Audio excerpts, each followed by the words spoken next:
మైత్రి digital మీడియాకి స్వాగతం. తాజా సమాచారం కోసం మా ఛానల్ ని సబ్స్క్రైబ్ చేయండి. మైత్రి డిజిటల్ మీడియాకి స్వాగతం. తాజా సమాచారం కోసం మా ఛానల్ ని సబ్స్క్రైబ్. ఒంగోలులో భారీ ట్రాక్టర్ల ర్యాలీ విజువల్స్ ఎక్స్క్లూజివ్ గా చూడొచ్చు. రైతులు రోడ్డెక్కారు. పొగాకు మద్దతు ధర కల్పించాలని దాదాపుగా 1000 ట్రాక్టర్లకు పైగా కూడా ఈ ర్యాలీలో పాల్గొన్నారు. ఒక రైతు బిడ్డగా ఈ ట్రాక్టర్ల ర్యాలీని కూడా అందరూ అభినందించాలా. రైతు బాగుంటేనే రాష్ట్రం బాగుంటది. పొగాకు రైతులకు అండగా ఉందాం. రైతులకు మద్దతు ధర కల్పించేందుకు కూడా మనం అందరం కృషి చేద్దాం. ప్రభుత్వం దిగి రావాలా. పొగాకు బోర్డు మొరాయించింది, చేతులెత్తేసింది, రైతుల పక్షాన నిలబడలేదు. ఒక్క ఎమ్మెల్యే కూడా పొగాకు బోర్డు దగ్గరికి వెళ్లి పరిశీలించిన పాపాన పోలేదు. ఊరక ఏసీ రూముల్లో రివ్యూలు తప్ప పొగాకు రైతుకు మద్దతు ధర లేదు.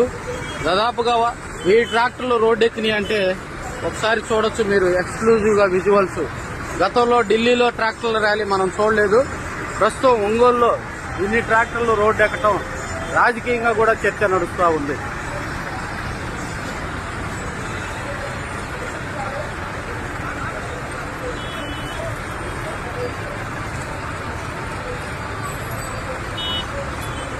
పొగాకు రైతులకు గిట్టుబాటు ధర కల్పించాలని డిమాండ్ చేస్తూ గత 2 మాసాల కాలంగా వివిధ రూపాల్లో పెద్ద ఎత్తున రాష్ట్రంలో ఉన్నటువంటి 50,000 మంది పొగాకు రైతాంగం ఆందోళన చెందుతూ రాష్ట్ర ప్రభుత్వానికి పదే విజ్ఞప్తి చేయడం జరిగింది.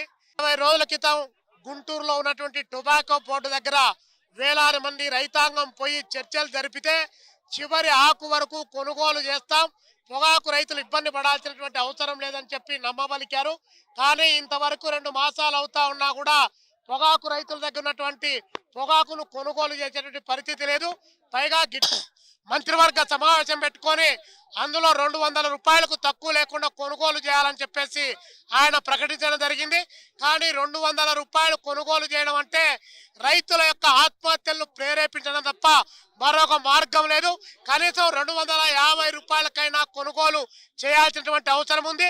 మరి 50,000 మంది రైతాంగం దాదాపు 1,00,000 కోట్ల రూపాయలు ఈరోజు ప్రభుత్వానికి, కేంద్ర రాష్ట్ర ప్రభుత్వాలకు, కేంద్ర ప్రభుత్వానికి 66,000 కోట్లు, రాష్ట్ర ప్రభుత్వానికి 22,000 కోట్ల రూపాయలు ఈ యొక్క పొగాకు సిగరెట్ల ద్వారా విదేశీ మారక ద్రవ్యాన్ని రాష్ట్ర కేంద్ర ఖజానాలో కూడబెడతాంటే 1000 కోట్ల రూపాయలు డబ్బులు ఇవ్వమని చెప్పి డిమాండ్ చేస్తే ఆ డబ్బులు కూడా ఇచ్చేటువంటి పరిస్థితి ఈరోజు రాష్ట్రం 500 కోట్లు, కేంద్రం 500 కోట్లు ఇవ్వడానికి లేదని చెప్పి మొరాయించుతున్నారు.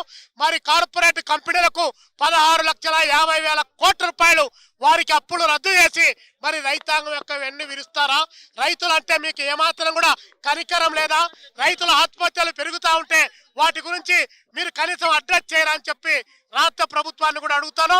ముఖ్యమంత్రి చంద్రబాబు నాయుడు గారు, మీరు చెప్పినట్టు రైతుల పక్షాన పోరాటం చేస్తున్నాం. మేము ఉత్తరాలు రాసి మీరు అధికారంలో ముఖ్యమంత్రిగా ఉండి లక్షల కోట్ల రూపాయలు బడ్జెట్ పెడుతూ 500 కోట్ల రూపాయలు రైతులకు డబ్బులు ఇవ్వాలంటే ఇవ్వకుండా మళ్ళీ మేము ఢిల్లీకి ఉత్తరం రాస్తాం, రాయబారం తీసుకెళ్తామంటే ఇది కాలయాపన చేయడం తప్ప రెండోది కాదు. కాబట్టి నిర్దిష్ట కాల పరిమితో పొగాకు రైతాంగాన్ని ఆదుకోవాలి. పొగాకు ఉన్నటువంటి ప్రతి రైతు చివరి ఆకు వరకు కొనుగోలు చేస్తాం. ఇది చంద్రబాబు నాయుడు గారి ఆదేశం అని చెప్పి నిన్న మంత్రి గారు కూడా ప్రకటించారు. కాబట్టి ఏ లోపు కొంటారన్నటువంటిది ప్రకటించకపోతే ఈ ఆందోళన కార్యక్రమం విజయవాడ కేంద్రంగా కూడా కొనసాగుతుందని చెప్పేసి తెలియజేస్తా ఉన్నాం.